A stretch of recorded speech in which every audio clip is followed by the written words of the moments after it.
पक्षीय राजनीति की दिशा भी तय होगी इन चुनावों के नतीजों से। इससे पहले मैं विदेश के मुद्दों पर आऊं, एक चीज मैं आपसे डिस्कस करना चाहूंगा कि भारतीय जनता पार्टी के लिए दक्षिण के दरवाजे बंद होते जा रहे हैं, जहां वो दरवाजे खोलना चाहते थे। कर्नाटक में उनका प्रभाव कम हुआ है। भले ही वोट 36% थे, लेकिन बहुत कम लोग इस बात को जान पाए कि उनके 36% वोट सिमट कर कुछ सीटों तक रह गए, कुछ जोन तक रह गए, और कुछ जोन में साफ हो गई। इवन नॉर्थ कैनरा जो उनका गढ़ था वो टूट गया पूरा का पूरा, और बाकी कई गढ़ भी टूटे उनके सारे के सारे। तमिलनाडु में भी एक और उन्होंने सुसाइडल अटेम्प्ट कर दिया, जहां पर अन्नामलाई ने बहुत सारी गाली गलौज कर दी अम्मा के लिए और रामास्वामी के लिए। तो बाद में जो उनका एक रिलायबल पार्टनर था एडीएम के, वो भी बाहर चला गया। तेलंगाना में हैरानी है कि 17.7% वोट लेने वाली भाजपा आज तेलंगाना के परिदृश्य से गायब नजर नहीं आ रही है, और बीजेपी को मजबूर होकर वो सांप्रदायिक कैरेक्टर है टी राजा सिंह, जिनको की निकाल भी दिया था, उनको वापस बुलाया और गोशा महल की सीट से फिर खड़ा कर दिया। आंध्रा में वैसे ही जीरो है, कर्नाटक में जीरो है, अपना तमिलनाडु में जीरो है, केरला में जीरो है। तो इनका घटता हुआ प्रभाव साउथ के अंदर मुझे लगता है कि उनके लिए काफी सेटबैक है। वो कुछ सीटों को वहां पर शायद कॉम्पनसेट करना चाहते थे, लेकिन पैरों पर कुल्हाड़ी क्यों मार रहे हैं। और तेलंगाना में तो बिल्कुल ही साफ हो गए हैं, आंध्रा में बिल्कुल कुछ भी नहीं है। ये हो क्या रहा है साउथ में, मतलब क्यों वाइप आउट क्यों होते चले जा रहे हैं, अपने पैरों पर कुल्हाड़ी क्यों मार रहे हैं लोग बीजेपी वाले। देखिए दिनेश जी, जानबूझ के तो कुल्हाड़ी कोई नहीं मारता, लेकिन कई बार रणनीति उल्टी पड़ जाती है। देखिए, भारतीय जनता पार्टी और खासकर मोदी जी और अमित शाह जी इस बार इस उम्मीद में थे कि चूंकि उत्तर भारत में या पश्चिम भारत में जिस तरह की घटनाएं हुई हैं, खास करके बिहार में और महाराष्ट्र में और बंगाल में जिस तरह ममता बनर्जी की धमाकेदार वापसी हुई है 2021 में, तो उनको लग रहा था कि कुछ सीटें उनकी घट सकती हैं 2024 में, तो उनकी भरपाई दक्षिण से की जानी चाहिए। इसके लिए इसीलिए आप देखिए प्रधानमंत्री जी ने दक्षिण पर, खासकर तमिलनाडु पर बहुत फोकस किया।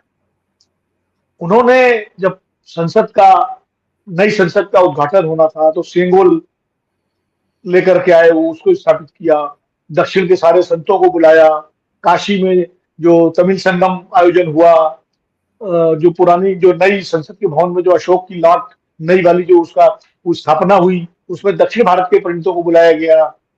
राज्यसभा में पीटी उषा से लेकर के और विजयेंद्र जो राजामौली के पिताजी हैं उनको मौका दिया गया, दक्षिण के लोगों को ज्यादा मौका दिया गया। तो पूरा फोकस उनका दक्षिण पर रहा है।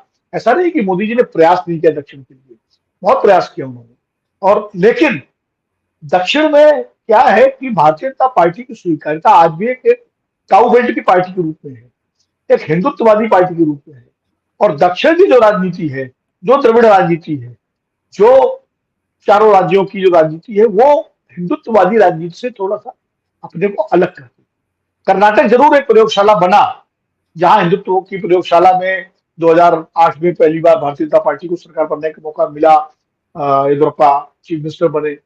लेकिन कर्नाटक की परिस्थिति थोड़ी दूसरी थी, पर सर वहां भी भारतीय जनता पार्टी कोई पूर्ण बहुमत कभी नहीं मिला इनको, लेकिन पूर्ण बहुमत कभी नहीं मिला उसको। और सबसे ज्यादा सीटें जो भाजपा को मिली थी वो 2008 में ही मिली थी, जब येदियुरप्पा के नेतृत्व में चुनाव हुआ था। उसके बाद 2013 में भी सीटें घटी हैं उसकी, वो काफी कम रह गई, और 2018 में भी उसकी सीटें जो है पहले से कम नहीं।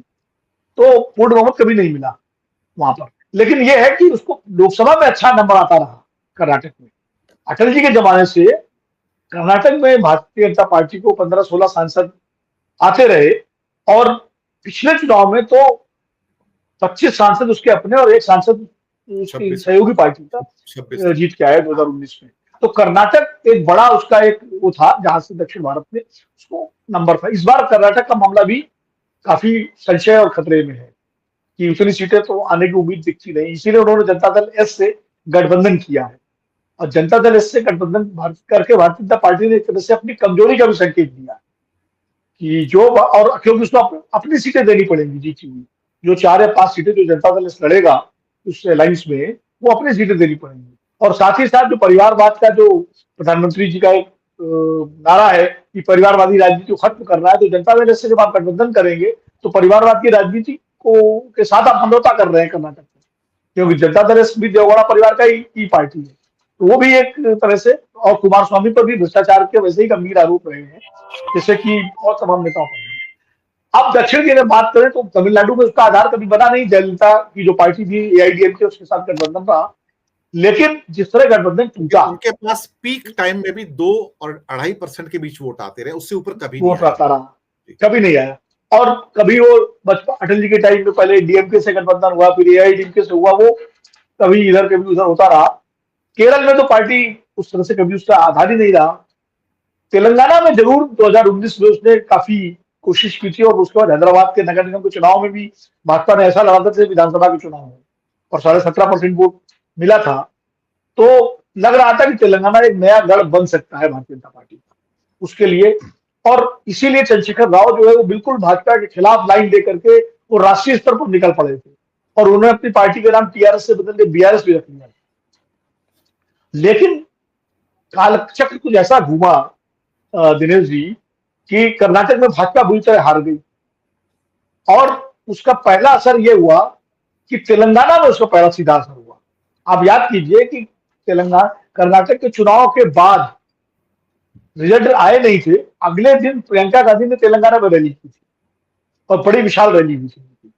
और उसके बाद जैसे ही चुनाव जीती है कर्नाटक में कांग्रेस पार्टी, वो सारा का सारा इफेक्ट जो है वो तेलंगाना में पहुंचा, और अचानक कांग्रेस का ग्राफ तेलंगाना में बढ़ने लगा, 2 कारणों से।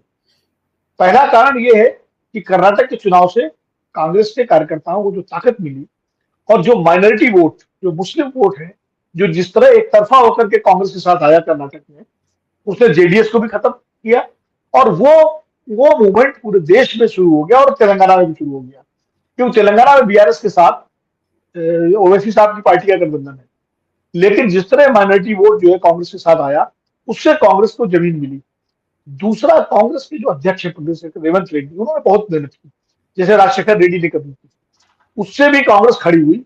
और फिर भारतीय जनता पार्टी और टीआरएस के बीच एक अघोषित संधि जो हुई, जो उनकी बेटी चंद्रशेखर राव की, वो कविता जी जो है, जिनका नाम दिल्ली के शराब घोटाले में आया, और ईडी ने उनसे पूछताछ भी की, और लगा कि पता नहीं कब गिरफ्तारी हो जाए, वो अचानक चंद्रशेखर राव जी के सुर धीमे पड़ गए, वो इंडिया गठबंधन में भी नहीं गए, और उसके बाद उन्होंने भारत का दौरा बंद कर दिया, और वो अपने को तेलंगाना में सीमित कर लिया, कि केंद्र और सरकार और बीजेपी के खिलाफ उन्होंने बोलना बंद कर दिया। और उसके बाद तो प्रधानमंत्री जी ने खुद कहा कि वो आए थे मेरे पास एनडीए में शामिल होने के लिए, मैंने मना कर दिया। तो एक मोहर और लग गई कि इसका मतलब बातचीत चल रही थी, और कांग्रेस ने इसका फायदा उठाया। कांग्रेस ने एकदम से प्रचार किया कि बीआरएस जो है बीजेपी की बी टीम है, बीआरएस और बीजेपी मिले हुए हैं। और उसका फर्क ये हुआ कि तमाम सारे लोग जो बीआरएस छोड़ के बीजेपी में गए थे, वो कांग्रेस में आ गए। बहुत सारे लोग बीआरएस से कांग्रेस में आ गए। जो बीआरएस विरोधी जो पूरा सेंटिमेंट था, जो बीजेपी कैश कर सकती थी पॉलिटिकली, वो कांग्रेस ने कैश करना शुरू कर दिया, और कांग्रेस एक अल्टरनेटिव के रूप में उभर करके तेलंगाना में आ गई। और आज स्थिति ये है कि कांग्रेसी नेताओं को ये बड़ी उम्मीद है कि तेलंगाना में उनकी सरकार बन सकती है। तो एक तो दक्षिण का ये दरवाजा बंद हो गया, कर्नाटक में पहले ही संकट आ गया।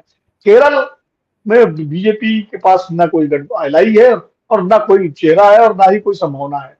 तमिलनाडु में जो गठबंधन, एक क्रेडिबल गठबंधन था, उसमें अलग 2 कारण से अलग हुआ। एक तो सनातन वाला जो विवाद हुआ, उसमें भारतीय जनता पार्टी ने जो एकदम हिंदुत्व वाली लाइन ली और दबाव डाला, क्योंकि जो एआईडीएमके उसके लिए सनातन डीएमके की लाइन से खिलाफ जाना उसके लिए है अपना सुसाइडल था। क्योंकि तमिलनाडु में जो राजनीति है, वहां सनातन का मतलब जातिवाद और अस्पृश्यता और ये सारी चीजें हैं, इसलिए डीएमके ने उस मुद्दे को उठाया और बार बार उठाया। और उस पे एआईडीएमके डिफेंसिव हुई, बचाव की मुद्रा पे आई, उसने कुछ बोला नहीं। बीजेपी का दबाव था कि बोले। उधर अन्ना मलाई ने जिस तरह से अन्नादुराई को लेकर के बयान दिया, उसने भी, मुझे पता नहीं, मुझे अजीब सा लगता है कि भारतीय जनता पार्टी केंद्रीय नेतृत्व ने इसमें डैमेज कंट्रोल क्यों नहीं किया, और एआईडीएमके अलग हो गया। अब एक चीज मैं बताऊं, भाजपा की रणनीति समझिए दक्षिण को लेकर। भाजपा को मालूम है कि दक्षिण से उसकी भरपाई, जो घाटा उसका महाराष्ट्र, बंगाल या बिहार में होना है, या राज्य में उत्तर भारत में, अगर उसकी भरपाई दक्षिण भारत से वो अपने दम पर नहीं कर सकती, इसलिए उसने एक लॉन्ग रोप दिया है। किसको? जगन मोहन रेड्डी को, चंद्रशेखर राव को, और एआईडीएमके भी उसमें शामिल है, कि ये लोग अपने दम पर लड़े, कांग्रेस के विरोध में लड़े, इंडिया गठबंधन के विरोध में लड़े, और जो सीटें जीत के लाएंगे वो चुनाव के बाद अगर जरूरत पड़ेगी तो ये हमको मदद करेंगे और हमारे गठबंधन, एनडीए गठबंधन का हिस्सा बनेंगे। और इसी तहत नवीन पटनायक भी, उनके साथ भी लगातार संवाद है। चंद्रबाबू नायडू के साथ बीच में अलायंस की बात चली थी, लेकिन जब पार्टी ने, बीजेपी को लगा कि वहां जगनमोहन रेड्डी का पलड़ा भारी है, तो उन्होंने चंद्रबाबू के साथ जो बातचीत थी तोड़ दी। और अभी चंद्रबाबू की गिरफ्तारी वगैरह जिस तरह हुई, जमानत मिली उनको, तो उससे भी भारतीय जनता पार्टी ने अपना किनारा कर लिया उनसे। तो अब भाजपा दक्षिण में अपनी सीट बढ़ाने की बजाय अपने इन नए सहयोगी, जो अघोषित सहयोगी हैं, जो एनडीए का हिस्सा नहीं है लेकिन एनडीए की एक्सटेंडेड टीम है, एनएक्सी है, तो इनके सहारे 2024 में अगर कोई कोई कमी बेसी पड़ती है तो वो पूरा करने की कोशिश करेगी। ये उसकी रणनीति है दक्षिण को लेकर। जी।